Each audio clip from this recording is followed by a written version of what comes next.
Woo! Good morning, everybody, and welcome back to Wake Up and Ball, presented by BetUS. We're live on a Monday after Week 12 is wrapped up. We got a game tonight, of course, before it's officially wrapped up. We have a lot of things to get into. The Miami Dolphins blow out the New England Patriots. We have a lot of upsets, a lot of teams avoiding upsets. We got Tony Dow. I'm your boy, Richie Malora. We're live right here on Wake Up and Ball on Roundtable Sports.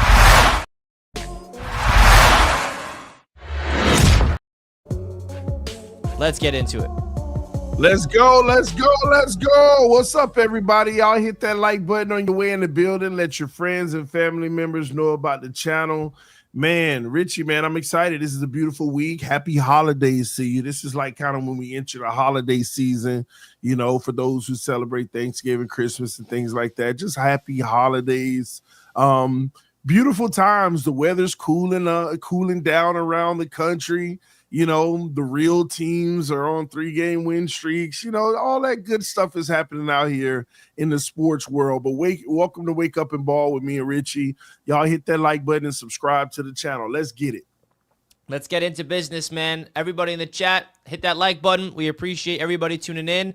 Don't forget to subscribe to this channel. Happy holidays to everybody. We got a whole slate to talk about when it comes to yesterday's games. It was an interesting one as a Jets fan, being on a bye week and sit back and listen, man. We're not going to talk about the Jets today, but I just got to say this, man.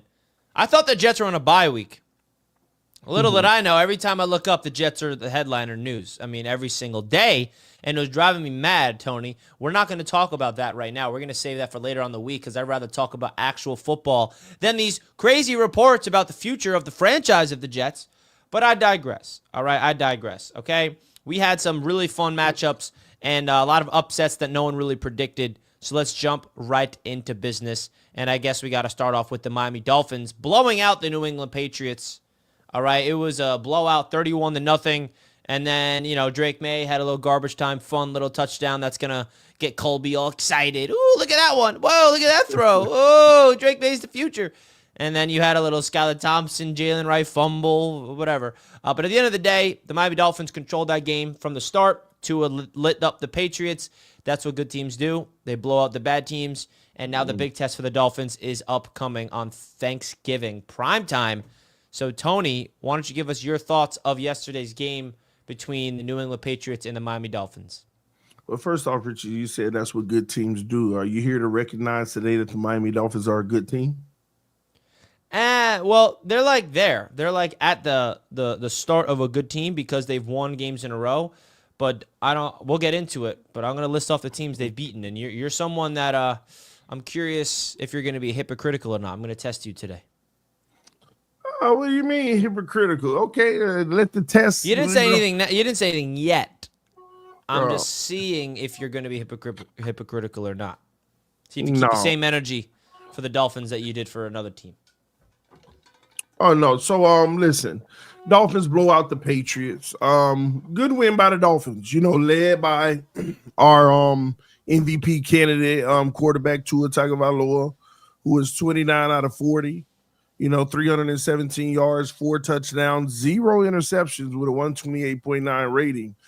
We blow out the Patriots because the defense was very solid in the game. Rookie Chop Robinson, you know, had a little awakening in this game, made some huge plays. The secondary held up for the most part. The offense, you know, I got to give the Patriots credit. They held the run game in check. You know, they really kind of like got at the run game and didn't really let anything pop off. But that passing game with Tua and his accuracy was deadly. It was unstoppable. He was almost perfect in the game, you know, with the way he delivered the football, his precision, his ability to extend plays, just amazing you know, time with the team. Tua is just playing out of his mind right now for the last 3 to 4 weeks. And if he can keep this up, this team can potentially beat anybody if he can keep it up. We shall see, because it's a big one this weekend. Yeah, really. I mean, let's be honest. Is anybody on the league taking the Miami Dolphins serious yet? Yeah, for sure. At this point, they are. Because why should we take the Dolphins serious? Because here's why. For the first time in a long time, The NFL is entering into week 13. Is it week 13 we're entering into, Richie? Yes. And everybody that's in contention is playing for something. Nobody's scot-free at the top. Nobody's, oh, we ain't worried about nothing. We done built such a lead that it's over. Not a single team in this NFL that are contenders that are trying to make it. About 24 teams in the league are really fighting. That doesn't make me. So what I'm saying to you is, what I'm saying to you is the Miami Dolphins are one of those teams. So everybody that they play will take them serious for the most part, just about, unless they're a team in the dirt. Nobody wants to play the Dolphins because they're one of the hottest teams right now. But everybody's going to look at them if they have to play them and say, man, we got to take this team serious. We can't mess around and let this team come get us.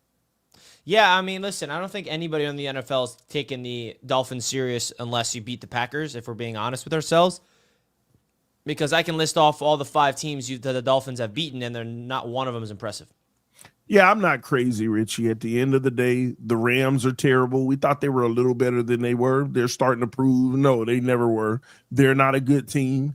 The Raiders are a terrible team who's tanking for a quarterback. And the Patriots, they're just trying to figure out who's going to be on the roster in the future. They're not a good team. So when you look at that, this isn't nothing to ride home with and say, oh, my gosh, we just beat 3 teams in a row that are good and we can beat anybody. No, this is just the Dolphins doing what they should have been doing from the get-go, beating the teams that are inferior to them. But stringing them together does give you a level of confidence that going into the Green Bay game, hey, we need to go in, get this win so we can show everybody that we're contending with the best of teams. So that's what's about to happen. Everybody, if you're tuning in, please do us a favor. Simply like the show. Shout out to everybody that is waking up and balling with us. This is a brand new show. We're entering week number 3 of Wake Up and Ball. We got the usual suspects in the house. We got JD the Great supporting us as always. Tyler, K-Brock, DJ Live, Trucking with JC Fins Talk, King Jamie, Didi, the Big Bodega, Eric. Appreciate everybody that's been waking up and balling with us every Monday through Friday at 8:30 a.m. We're talking about the Miami Dolphins right now. They are on a roll. Can they go to the playoffs? All right. So their playoff percentage went up. I'll give you that. What is it? Their playoff probability went up. To what? 15%. Ooh, it's on the rise, Richie. Oh, 15% chance of them making the playoffs, folks. It went from 11 to 15. I am shivering in my boots. Jets fans, we should be worried that our rival is going to make the playoffs and we're not. Just kidding. At the end of the day, man, there's a reason why you're not making the playoffs. And it's out of your control. Because the Denver Broncos, they're hot, baby. Now, listen, they beat the bad team, the Raiders, okay? But Bo Nix is playing phenomenal football, and they are a 7-5. And I'm telling you right now, TD, as good as the Miami Dolphins can be at the end of the season, I don't think it's going to matter because the Denver Broncos are making the postseason. They are in cruise control. They have only themselves to beat. And I look at their schedule, and I don't really see a chance of them to start losing. And I look at the Dolphins' schedule, and they can keep winning. I mean, this game against the Packers is going to be pretty much everything. But how about Bo Nix? I mean, I know that Jaden Daniels is coming off a loss. We'll get into that. Bo Nix is really, he started off the season in September looking like a rookie. And now ever since October started, he looks like a vet. 15 touchdowns and 2 interceptions or something like that. I mean, Sean Payton has him playing phenomenal football. And they go out there, not an impressive win. They beat the Raiders, right? Just like the Dolphins did. It's not like anything to hang your hat on.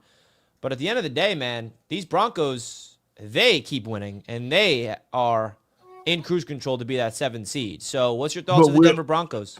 But will they keep winning? I mean, impressed. Denver Broncos taking care of business out here playing great football. But, beating the Raiders is no different from the Dolphins beating the Raiders. I'm not going to jump over, tables and chair listen, Bo Nix, I like what he's doing with his team. But the Denver Broncos overall, that defense is pretty strong. They're kind of leading the way in my opinion. But at the end of the day, the Denver Broncos, man, those last 3 games is what's going to decide their season. You know, they play the Browns coming up. They should win, but you never know. It is Monday Night Football, prime time. They play the Colts. They definitely should win that one. But then you got the Chargers, who are as sound can be. You got the Bengals, who, you know, they're still fighting. But we'll see where they are at that point. I think they're going to go on a silent run and contend at the end. And then you got the Chiefs to end out the season, and the Chiefs are probably in a position to, hey, we got to win this to get the number 1 seed. If we lose, we concede it.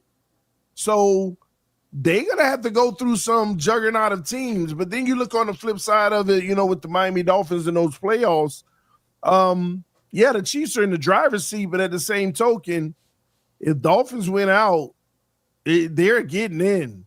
But it's a matter of if they can win out. But Denver, you know, they would have to lose 1 or 2 games for Miami to have a chance. So Denver's staying hot, doing what they need to do. I love this Denver team. And, okay, I'm not going to front with you, Richie. The odds are Denver's getting in the playoffs, and Miami's missing. 73% chance that Broncos make the playoffs, 15% chance the Dolphins do. So, yes, the odds are in the favor of the Denver Broncos. Yeah. But is there a world, hear me out here, is there a world where another team slips out at the very back end? No.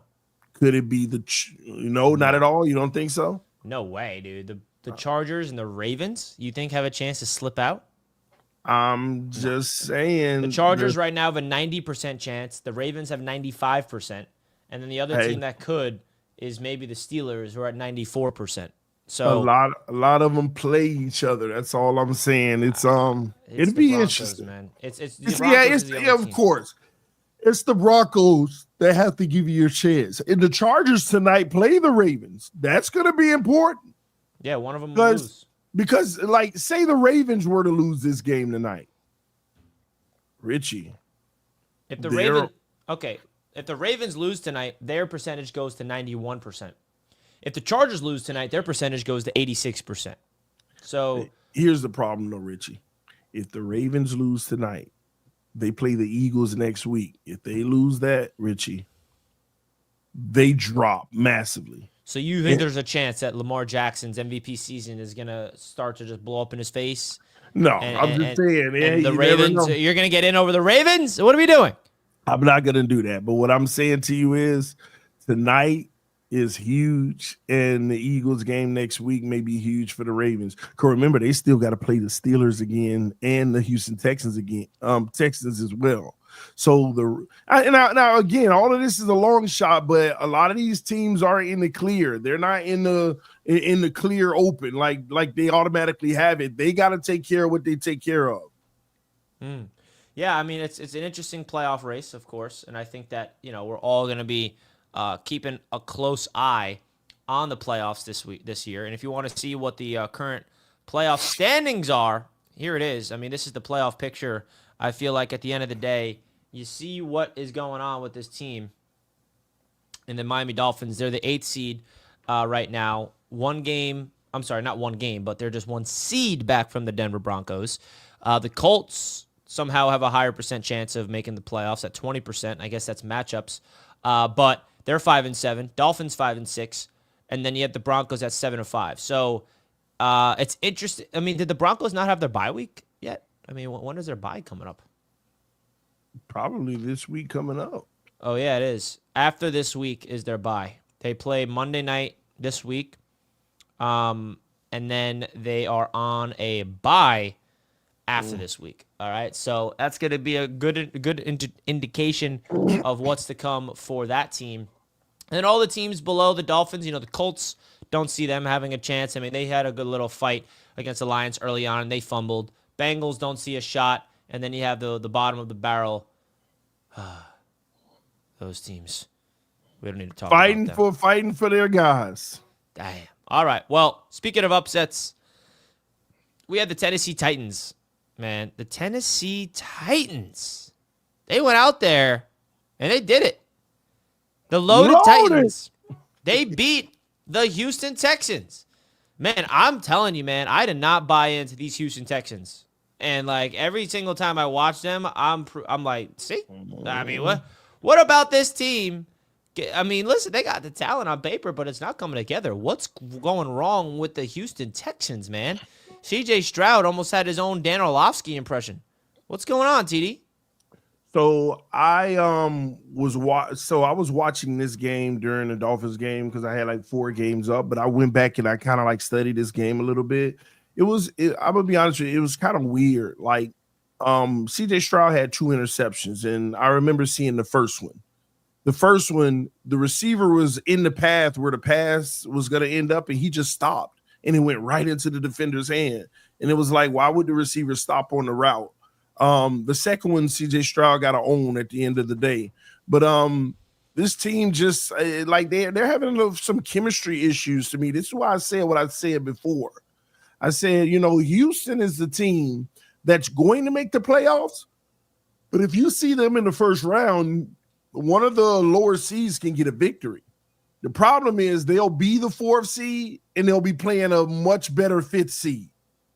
They'll be playing a better 5th seed. So they're getting bounced in the first round. They're getting bounced by, like the Baltimore. They won a playoff game last year. Like, what happened? Yeah, well, again, lack of continuity. This, I've been told y'all, but this O-line still has never been fixed since the trade deadline when everybody was saying we need to fix the O-line. They didn't do anything. So just because they came out and rattled But what about their defense? They let, like, Will Levis go crazy on them. I don't care about no offensive line. I mean, you look at the Houston Texans, they got a defensive-minded coach. Like, I know you got, C.J. Stroud and the boys, and you expect them to do your thing, but they give up 32 points. 32 points, man. Well, the offensive line is not why they lost. You can say it's a factor, but what are we doing here? You giving up 32 to the Tennessee Titans? Loaded roster, Richie. That's what it is. No, I'm just playing. But listen, I think this is what it is, Richie. It's just one of those weeks in the NFL. Did we not see this kind of turmoil all over the NFL? Just like the Chiefs and the Panthers barely escaping. There's turmoil all over the NFL this weekend. It was a crazy day. It was like everybody that shouldn't have had a shot almost had a shot in their game.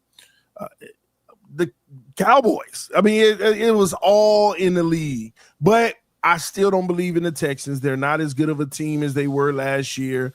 And like I said before, they'll get bounced in the first round, highly likely against the 5th You're facing them, aren't you? Yeah. I mean, that's a beautiful thing. The Dolphins play them on December 15th. So the week after the Dolphins play the Jets. That's when they get cooking. No. Watch out. I think Miami could beat them. Miami can beat them? Yeah, they can. I really do. This time, I think Miami can beat them. Yeah, I agree. I mean, they should. They should, but you never know. Things happen around the league.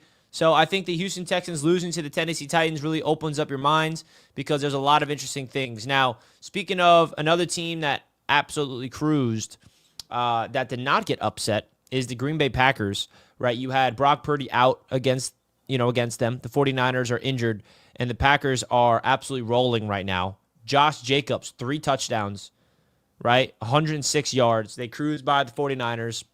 This is a team that obviously Dolphins fans are looking at closely heading into Thursday Night Football on Thanksgiving prime time. I mean, I'm very impressed with the Packers. I really am. I think that Jordan Love is very opportunistic, and that team has that, Matt LaFleur has that team playing very well. I think the addition of Robert Saleh to their coaching staff has changed everything. I didn't think about that. He's actually on their offensive side, which is kind of odd. I don't understand what Saleh's doing. No, they do that a lot. They do that all the time. Teams, what they do is they bring a defensive mind on the offense so that they could talk through things that they would see and things that they can try to work through. If a team gives me this, where's the weakness in his defense that we can attack? You know what I mean? So a lot of teams actually do that. They'll bring a defensive coach in to consult on the offensive side of the football. Well, show me what you're seeing on our offense that may give you a tell or whatever. That's what they do in those situations. Okay, so what was your thoughts of that win from the Packers last night or yesterday, whatever? That shellacking. I mean, they Slacking. um yeah, Cruised. yeah, yeah. They killed the 49ers. And you know what? Some people will say, well, Brock Purdy wasn't playing. But I thought that the quarterback that was out there, was trying to make some plays. It wasn't like a drastic, like, oh, he's terrible. I mean, he wasn't great. But I thought Allen made some plays and was trying to help the team and this and that. Green Bay is just a sound team. I think here's the thing about Green Bay. Thursday night is going to tell us who Green Bay is and the Dolphins. Like, Green Bay's winning games as they should because they're a good team, but Thursday night is going to tell us who they are when they play Miami. Do they beat Miami or do they get beat by Miami? If they can beat Miami, then that's going to show that they're right there contending with everybody. If they can't beat Miami, then Green Bay, that's a huge hit where they're a good team, but they're not ready for a Super Bowl. That's what it's going to come down to at the end of the day. So we'll see what they end up doing in this one coming on Thursday night, short week. But Green Bay looked really good in this game, man. They look really good. Jordan Love didn't have to do much, 13 for 23, 163 yards, 2 touchdowns. But Josh Jacobs, 3 touchdowns rushing, 106 yards in the game. So at the end of the day, I think overall, Green Bay controlled the ground game, 169 rushing yards. They didn't have many passing yards, but they did have 4.9 points per play and 22 first downs. They know how to keep the chains moving, like 48% third down conversion. They got to be better on that O-line, though, giving up a few sacks in the game and having some penalties. But San Francisco had 9 penalties, so that really killed them in this game, and 2 fumbles and an interception as well. San Francisco turned it over 3 times. Green Bay dominated the time of possession 37-23. So just a well-rounded game for the team. But they get I think they get a good test this week. I like Green Bay's run defense against the 49ers. That's going to serve huge in that Miami game. They held them to, I think they had like 45 rushing yards all game, Richie. Something like that. And Christian McCaffrey only had 31 yards on 11 carries. Nobody had over 3 yards a carry. All 3 rushes, nobody had 3 yards a carry. So that's where they've been winning in a lot of cases in those trenches. So we'll see how that goes. Yeah, interesting to see that game, but congrats to the Packers, and the 49ers are sinking. The NFC West is getting very, very interesting. Now, I'm curious to see what the shakeup in the MVP race is, okay? The MVP race. So, as you can see here on BetUS Sportsbook, here are the odds to win MVP right now. All right. If you guys want to check out BetUS, you guys know they are the #1 online sportsbook, and you guys can use the promo code YouTube150 when you sign up. All right, and you get 150% bonus on your first deposit, $125 on your next 2. That's all the way up to $2,000.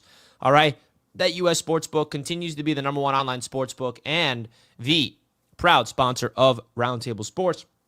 So, we didn't have Josh Allen play. We have Lamar Jackson playing tonight. Those are the 2 front runners. So I don't think there's a lot of movement in the MVP race. So I think it's more of a conversation for tomorrow after we see what Lamar Jackson does tonight. Jared Goff is in 3rd place. But other awards, I don't know. Man, they missing somebody on that MVP who's rising fast. MVP, bro. No. He's rising fast, Richie. Stop it. He's done nothing to be in the conversation. Man, listen, he's rising. Nah, dude. Anybody that's been out on IR doesn't deserve to be an MVP. Let's be honest with ourselves on that one. Stop. I'm not gonna stop, bro. Availability is the greatest thing. MVP, the NFL Super Bowl winner odds, right? You have the Detroit Lions as the favorite at +300. Bills are the 3rd favorite at +650. And then you got the Chiefs at +450. All right, so interesting Super Bowl odds. You got division odds, of course. Who do you think's gonna win the NFC West? Because that is the division that everybody is curious. Look at these odds. You have the Cardinals still the favorite after losing at +140. The Seahawks at +175, who are now in 1st place, and the Rams and the Niners at the least likely odds. Listen, that division is going to be real interesting. I thought Seattle was in the driver's seat now. Yeah, they are. I mean, they have a tie with the Cardinals, right? Yeah, yeah, but the standings, who has them? Who? Yeah, Seahawks. Well, it's a two-way tie, but then a two at the bottom. It's gonna come down to the wire. That division's gonna come down to the wire, man. It's exciting stuff. Shout out to It's some good BetUS. football. It's some good football teams in this league this year, Richie. Oh yeah, there's just so many, man. Just so many great football teams. There, in my opinion, there's a lot of good teams, man, that's competing out here. Yeah, just a plethora of football teams that are just so good. Yeah, what the Jets? Oh, never mind.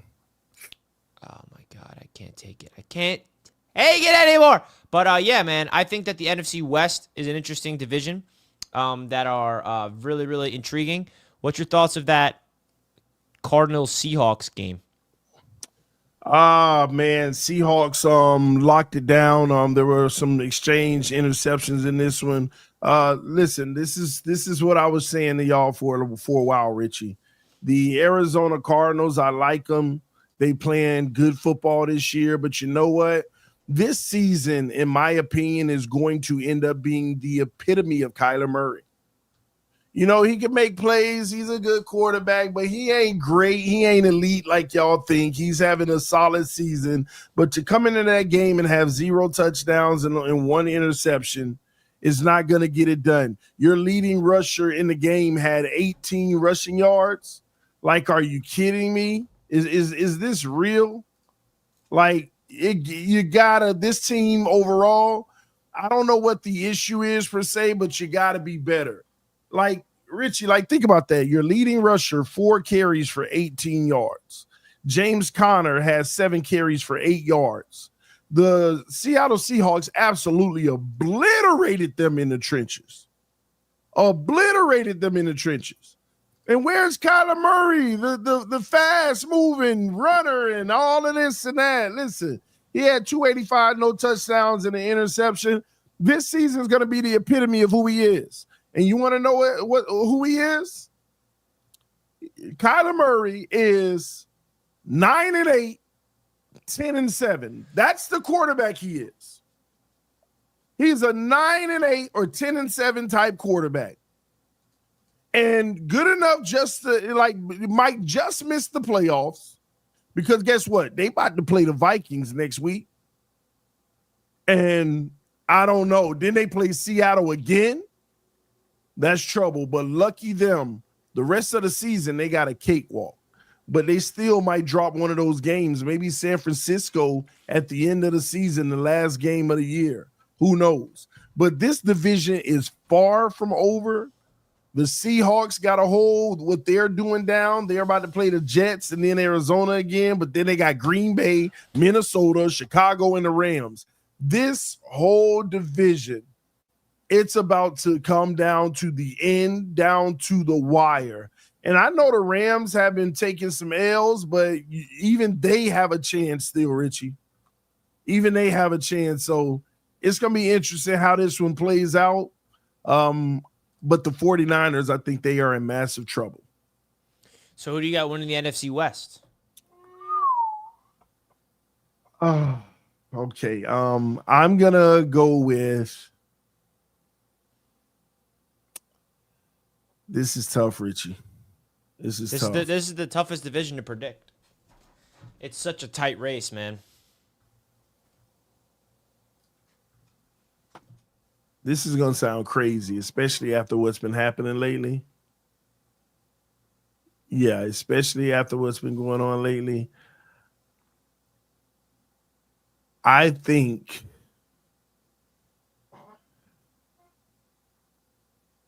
the Rams are going to come back and win the division. After what happened last night? Yeah. Game of matchups. This is the league of matchups, Richie. It's a league of matchups to me. I think the Rams still. I'm looking at all of their schedules. Remember, the Rams playing the best team in the league, the Eagles. I think that the Seahawks, everybody gets mopped by the Eagles the same way, Because let me say this. The Rams already beat the Seahawks 26-20 just a few weeks ago, Richie. The Rams already beat Minnesota. These are those type of games that I'm talking about. So I could see the Rams already beat the 49ers. I could see the Rams sneaking out and winning this division. It might sound crazy, but look up 3 weeks from now, you might see them in the number 1 spot. Yeah, I mean, listen, this is a tight man's race. They got all of them within a game within each other. Seahawks, Cardinals tied at 6-5. Rams, 49ers tied at 5-6. This is the tightest division in football right now. But the Seahawks are the only team in this division that's hot. They've won 2 straight. All the other teams are coming off losses. And the Seahawks are, about to go against the Jets. And we know how that's going to go most likely on Sunday. So, yeah, you never know, man. I think that the Rams could. They just have to go on a winning streak right now. And it's really interesting to see who's going to come out of that division because the Seahawks are playing better football right now. And let's not forget who started off the season the best in this division. It's the Seahawks. They were the best team in that division. They were, 3-0 or something like that? They were one of the best teams to start off the season, and then they kind of fell down to earth. So maybe they're catching their stride yet again. Another team, we had a division matchup, which is a really fun game, which was the Vikings and the Bears, right? What's your thoughts of Sam Darnold? Is he back? I mean, he led that team to an overtime victory. That drive was impressive. The Bears almost pulled off a miracle, down by 10 points. Touchdown, onside kick recovery. They get the 3 points, force overtime, but they still lost. But Sam Darnold had a pretty good game. Jordan Addison went off. I know it's the Bears we're talking about, but the Minnesota Vikings keep winning, and their record is just phenomenal, and they're still 1 game back from Detroit. Is this a game where you are more impressed with the Minnesota Vikings, or is this another game for them? I'm impressed because they could have easily dropped this game. And to be quite honest with you, when you looked at the game, it had a lot to do with special team woes too. They dealt with some special team woes on the back end of the game. But no matter how pretty or how ugly it looks, this is why teams like the Vikings are different than the Houston Texans, because they could have easily lost this game because of that reason. But Sam Darnold coming out 22 for 34, which is pretty solid. 330 yards, 2 touchdowns. Like you said, Jordan Addison going off. It wasn't even just the one of the best playmakers in the league and Justin Jefferson. It's when you look at it, Jordan Addison has been that sleeper for quite some time. That guy that is up there with some of the best receivers as well, but he's going to always get overshadowed. Justin Jefferson only had 2 catches all game for 27 yards. And what you love about this team is if you're clamping him down, you're double teaming, you're trying to take him out the game, TJ Hawkinson could drop 7 catches for 114 yards on you. Jordan Addison, 8 catches, 162 yards and a touchdown.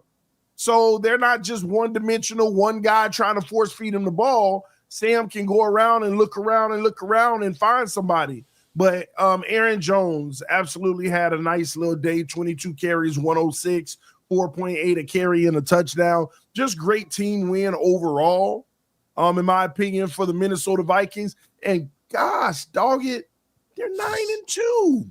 So I'm saying. They're like 9-2. And when you think about that in the standings, I've been saying this, Richie, they still got a shot to win the entire NFC. They got a shot to win the Super Bowl. I don't know. That's what you mean, no? Or you mean the first seed? Well, the winning first the conference mean you go to the Super Bowl. I see what you're saying. Well, the first seed is what I mean. Those playoffs are going to be a different beast for all of these teams. Now, remember, the Vikings have to play the Lions again. Remember, the first time they met, they only lost by 2 points. They lost by 2 points in that game. And they have to face off again the very last game of the season. Very last game of the season. Everybody's still in it in this division, though, as well.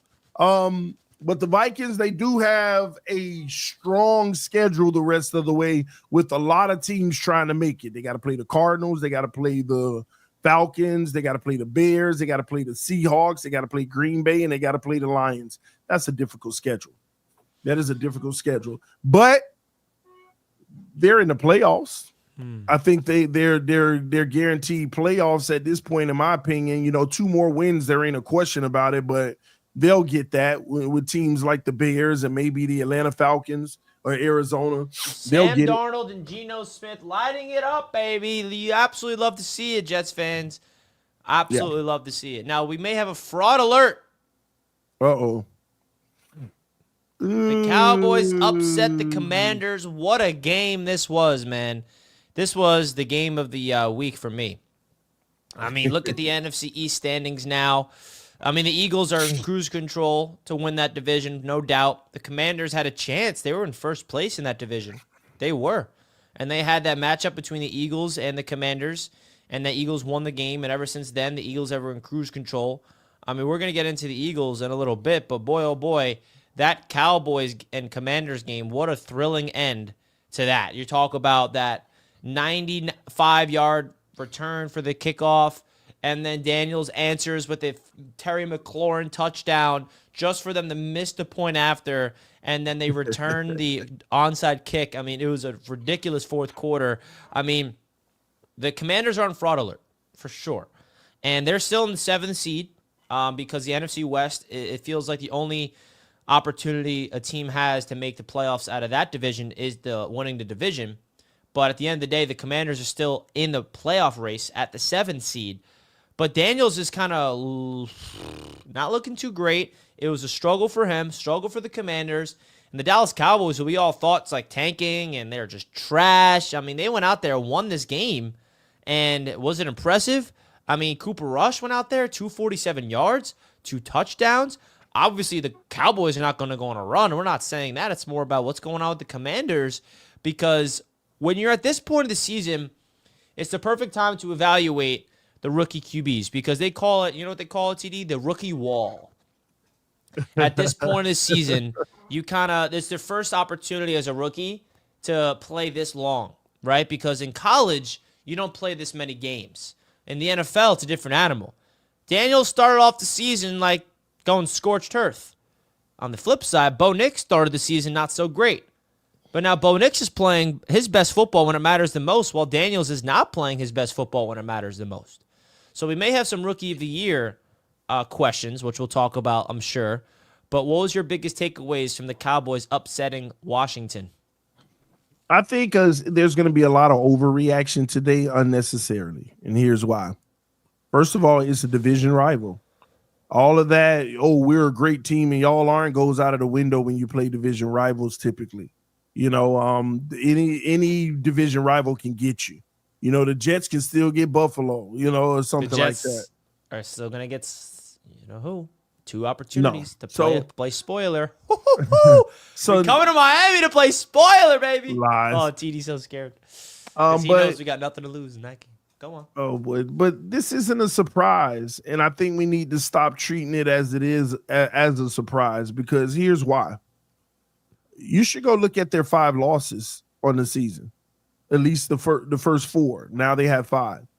Why is anybody shocked that this happened? This is why I picked against them when they played Pittsburgh and why I picked against them when they played the Eagles. Jaden Daniels is a rookie.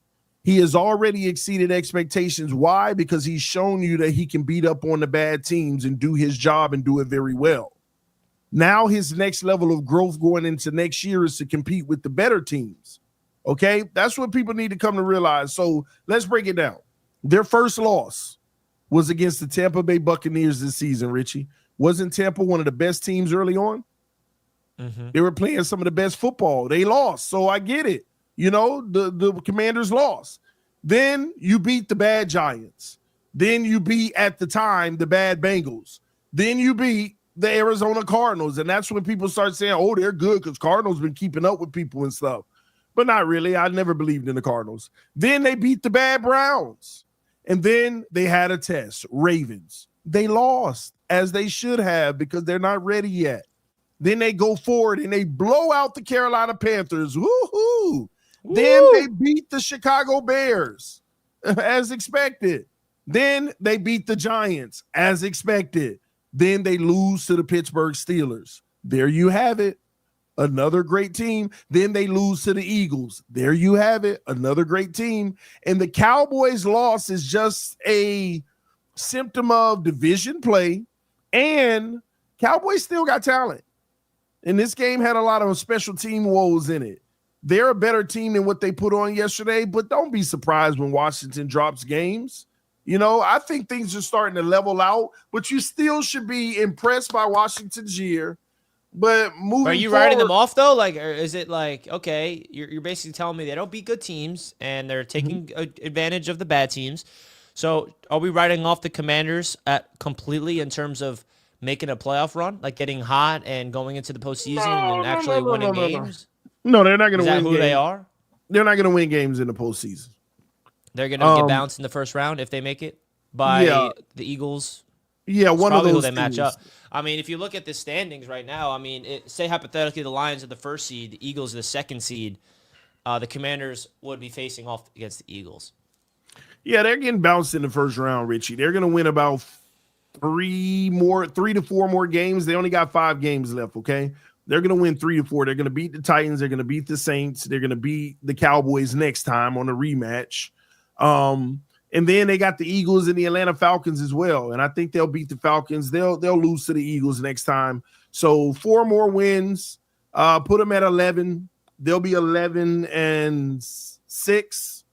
And, that'll be good for like the 6th seed or the 5th seed. I mean, the 7th seed, because the NFC North, they're going to take up those first few spots, in my opinion, of the 5th and 6th seed. So, yeah, I think that they'll compete. They'll make the playoffs, and there you have it. They'll be playing the number 2 team, highly likely, which is the Eagles, and they're not going to beat the Eagles. Why not? The Eagles are more superior than them. The Eagles are playing some of the best football in the NFL, and nobody's talking about them. No one's talking about it. The Eagles are like the Pittsburgh Steelers, just low-key doing their job. Nobody's talking about the Eagles. Yeah, I know, and that's a problem. But they don't care. They probably like it that way.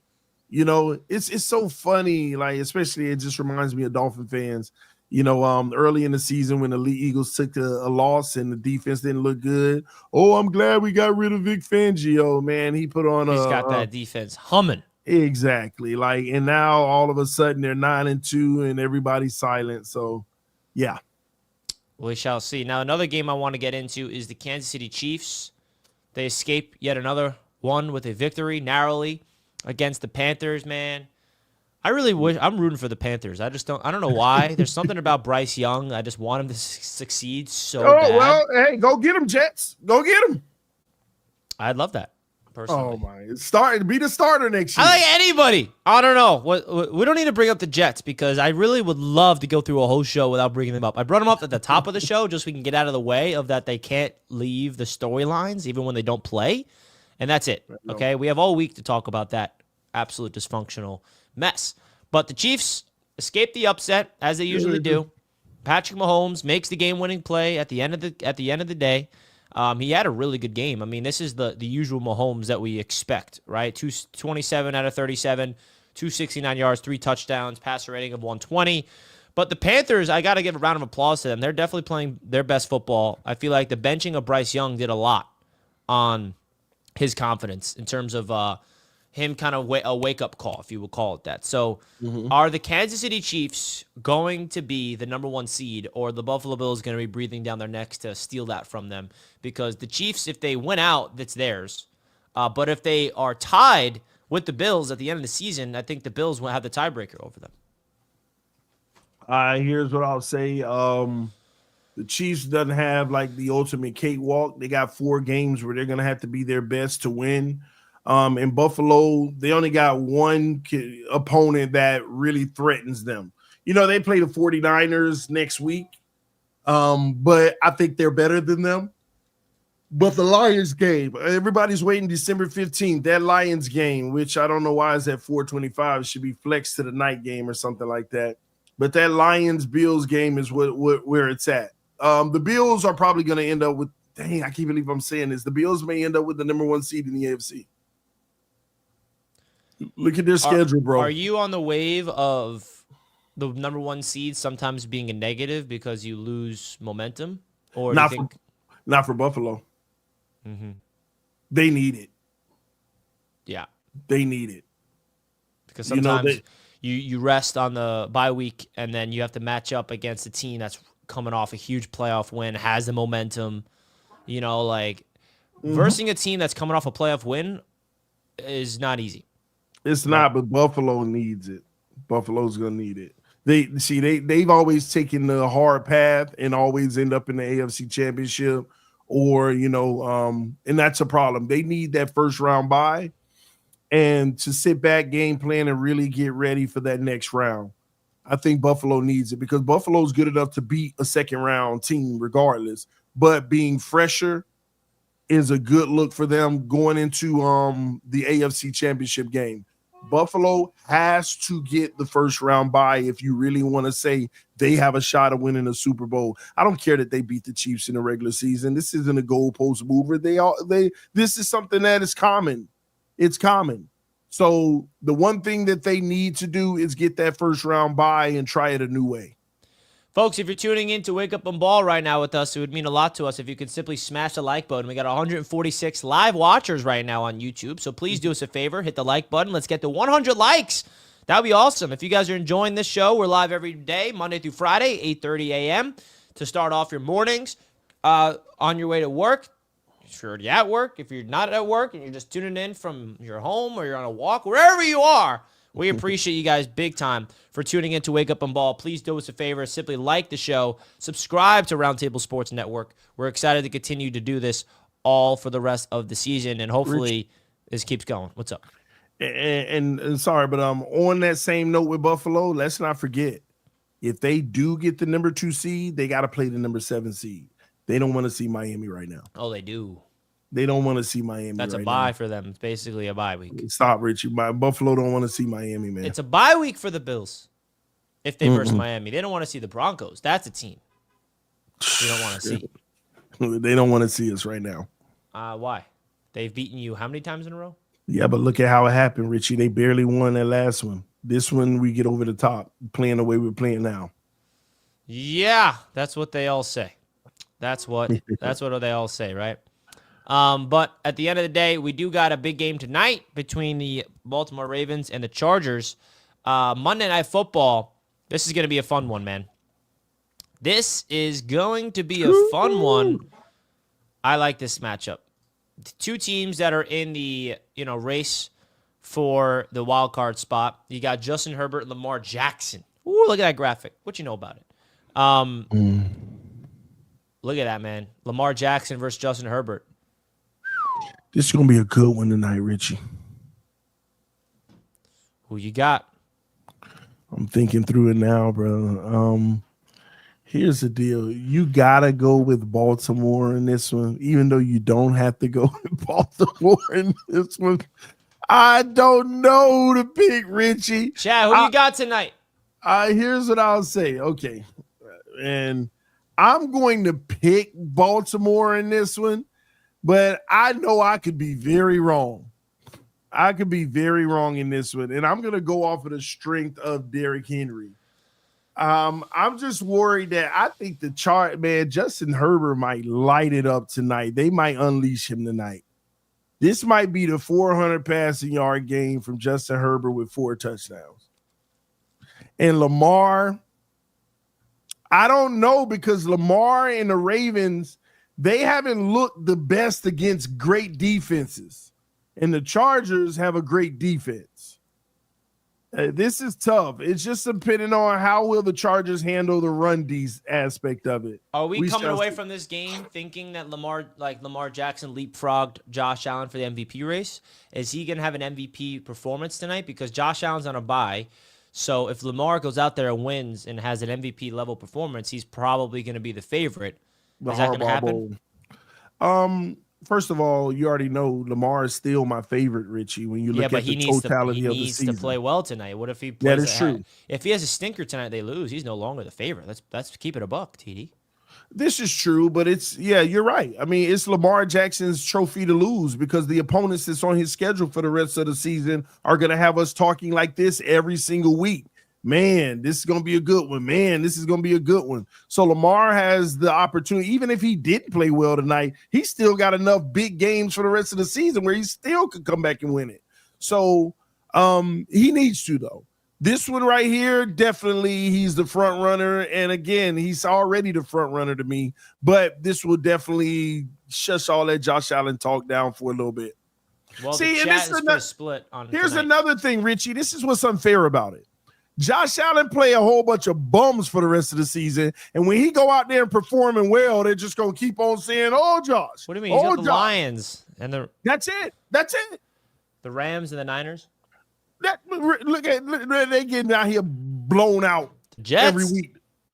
That's my point exactly. You got the Jets twice, and you're going to lose one of them. How's that going to feel when you lose to the Jets? Oh, that's going to stop, man. Listen, in Miami too. So, is the MVP just stats driven? No. So, tell me why Justin Herbert wouldn't get a lot of love. Because he's not having, I mean, it's not just stats driven. Is stats a factor? Oh, yeah, it is. He's not even putting up close to MVP numbers. Look at his numbers. But Lamar has double the amount of touchdowns than him.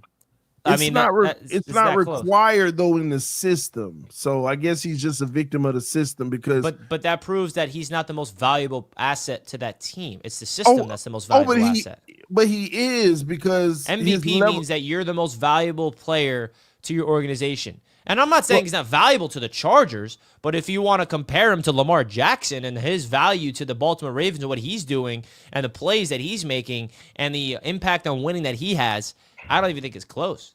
This is where I kind of disagree. If you give Justin Herbert 4 more interceptions, this team got 2 less losses. If you put Justin Herbert on the Ravens, he's not putting up those types of numbers. You done lost every video mine. Oh my gosh. Are you comparing Herbert to Lamar right now? Do you know that the Ravens are allowing Lamar to kind of let it rip a little more this year? If Justin Herbert was able to have No. We're not going to get into this debate, bro. If Herbert was on the Ravens, he would not be sniffing these numbers from a rushing standpoint and a passing standpoint. Oh, no, not a rushing standpoint. But you have to realize the rushing ability, the threat of Lamar Jackson rushing the football allows him to get these opportunities through the air because defenses are so worried about Lamar running, which is opening up opportunities for Lamar, and he's taking full advantage of it. That context matters. And he's leading the league in passing yards. I mean, look at that.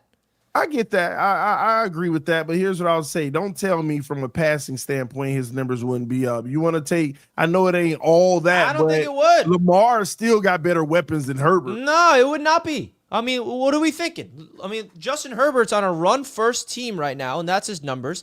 The Ravens are a run-first team. And that was – I think you're missing the point of Lamar Jackson's mobile – Lamar Jackson's mobility is a threat that's opening up the pass game. Herbert's rushing ability would not be a threat. They'd hone in on the run, and they would not allow Herbert to throw the football like they're doing it with the Chargers. His numbers would be the same on the Ravens.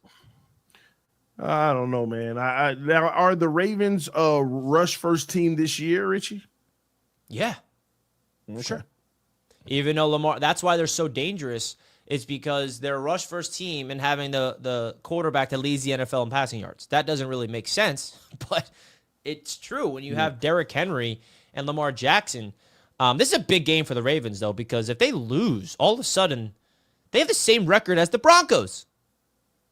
Well, that's true too. But man, just looked it up. They're the most balanced team in the league. I mean, the Ravens right now, they got 52% rushes and 48% passing. They're passing way more than their old identity. Lamar Jackson has been allowed to let it loose a lot more this year. Yeah, and he's taking advantage of it. That should not be a hurt. That should be a plus. Yeah, I agree. For Lamar Jackson. So I think it's going to be interesting tonight. You guys voted in the chat. 54% say Chargers are winning tonight. Interesting stuff, man. Interesting stuff. So, folks, if you guys are enjoying this show on Roundtable Sports, please do us a favor. Just keep hitting the like button and subscribing to this channel. TD and I are trying to build out this thing. I saw that you had these topics without me on Friday. How about Colorado losing, man? What's going on with your Deion Sanders love, man? What? Are they overrated? No, they're not overrated, but on the defensive side of the ball, they just What about their offense though? They didn't really do much. No, I think the offense was just fine in a standard game. At the end of the day, if you can't stop anybody, it would have been nice to just match them the entire way down the field. See, but when when you love somebody or a team, you always have to defend them and deflect. I'm not defending. They had a bad game. I think the defense was the major issue in that game, though. They never punted the ball, the other team, pretty much. But they scored 21 points in college. I mean, if you're Colorado and you got, the top tier quarterback draft, Travis Hunter, you got to put more than 21 points up. What are we doing, TD? The defense? Yeah, of course the defense gave up 37, but I'm expecting. I threw on that game. I'm like, all right, Shedeur Sanders, Mr. Top tier quarterback prospect. All the hype. Let's see what the hype is. So Richie, hold on. Are you telling me that every top tier quarterback to ever come out of the college into the NFL never scored 21 or less? Every single one of them have. Yeah, it happened. That was a big game for the optics. Now, what are they gonna do for the playoffs? This really hurts their playoff chances, does it not? No, yeah. Well, I don't think that's going to be the case right now. What'll need to happen is, they still have a chance because they still have a shot at the Big 12 championship, but it's highly unlikely if the teams do what they need to do this week.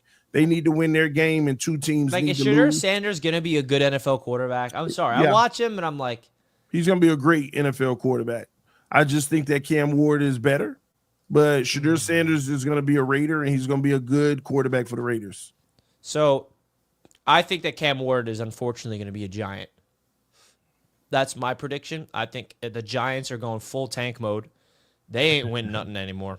I mean, let's be honest. And Brian Dable is going to get his opportunity. And if they're not in position to get him, they're going to trade up for him. Because they tried to trade up for Drake May last year. They didn't. Did you hear all that talk yesterday about Dayball and the GM potentially getting fired? The locker room exploding. Yeah, I mean that is for sure. Even if they move off of Dayball and whatever, their new regime that comes in is going to want to get Cam Ward, right? So, Dayball or not, I think Cam Ward is a Giant, and I think Sanders is a Raider. I don't think Cam Ward is a Giant. I think Titan or that win. I think whoever gives the Jacksonville Jaguars the best offer gets Cam Ward. So the Giants can sit there all they want. Whoever gives the Jacksonville Jaguars the best offer is going to get Cam Ward because Jags don't need that first pick. Travis Hunter first? Is he a first overall pick? Yeah, but here's the deal. The Jags get to play with that. Yeah, but are the Jaguars that bad that they're like, I think there's a world the Giants get the first pick. Like, I think the Jaguars can win. The Jags losing out. The Jags losing out, bro. They losing to the Jets? The Jags losing out. Trust me, the Jets still talented. Y'all need to stop this mess. Houston's going to beat them this week. They're going to lose to the Titans, and that's when you're going to know. That's when you're going to know. Okay?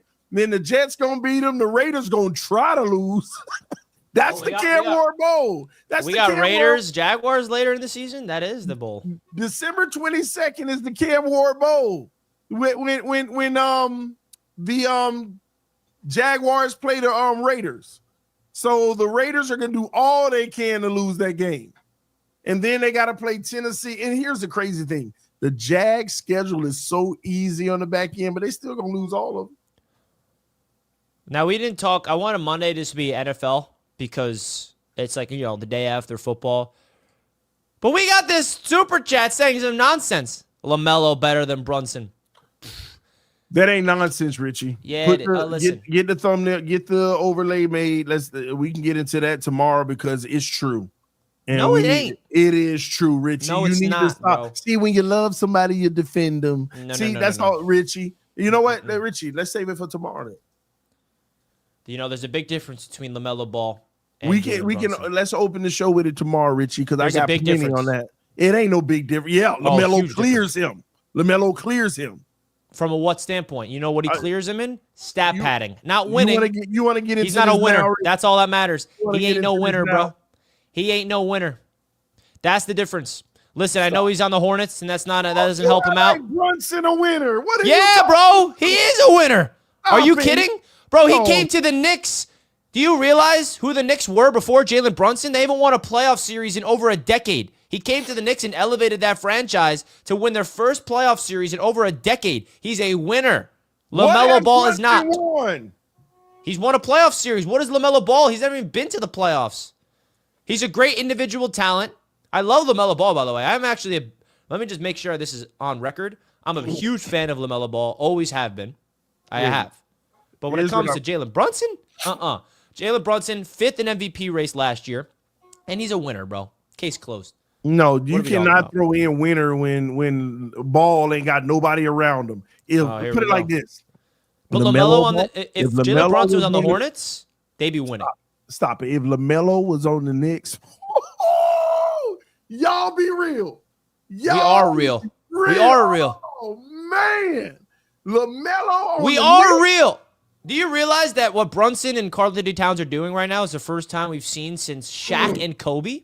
See, here's the problem, ladies and gentlemen. I don't want y'all to get me mistaken like Brunson's the bomb. Brunson is a great player, okay? Mm-hmm. But there's levels to this. You're disrespecting Brunson right now. So here's how I look at it. On a scale of 1 to 10, Brunson is a 8.5. LaMelo a 9.5. That's what y'all need. Why? Because he can put up some points? I mean, the guy does not he can put up points. He can pass. He do it the pretty way, boy. They're 6 and 10, bro. Well, look, man, don't disrespect LaMelo like that. You know he clears Brunson. No, I actually don't. Listen, better upside and everything. I'm gonna poll this on Twitter. We need a Roundtable Sports poll on Twitter on this one, Richie. Listen, and I know you're gonna defend your guy Richie, but I'm sorry if y'all had LaMelo Ball, boy, that's a whole nother level. Listen, I love LaMelo Ball, but the reality is the reality. He is a good basketball player, but he's not a born winner. And that's the case closed. He doesn't got that killer instincts, bro.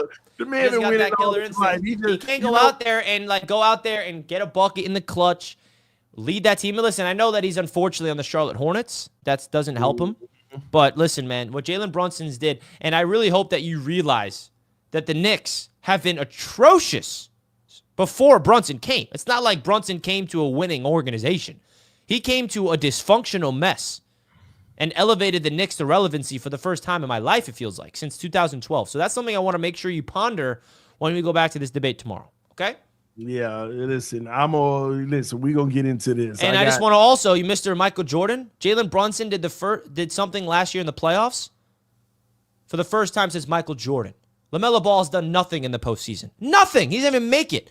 Jalen Brunson plays his best ball when the pressure's at its highest. Talk to me when LaMelo goes to the playoffs and does something. Jalen Brunson had back-to-back 40-point outings in the playoffs. This isn't even a discussion, by the way. So we'll get into it, all right? There's nothing that LaMelo Ball has done in the past or is doing right now that proves he's a better basketball player. So we'll leave it at that. You need to stop that mess, man. How's that mess? Tomorrow, Richie, tomorrow. I can't wait. You talk about playoffs, talking about when the pressure's at its highest.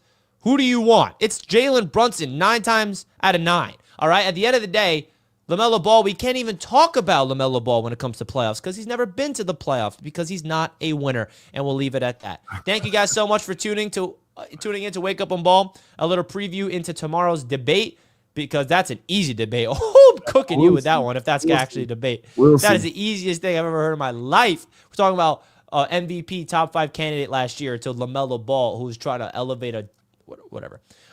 BetUS, thank you for sponsoring this show as always. Wake Up a Ball will be live tomorrow morning at 8:30 a.m. Thank you guys so much for tuning in. Don't forget to like the show. We appreciate everybody tuning in.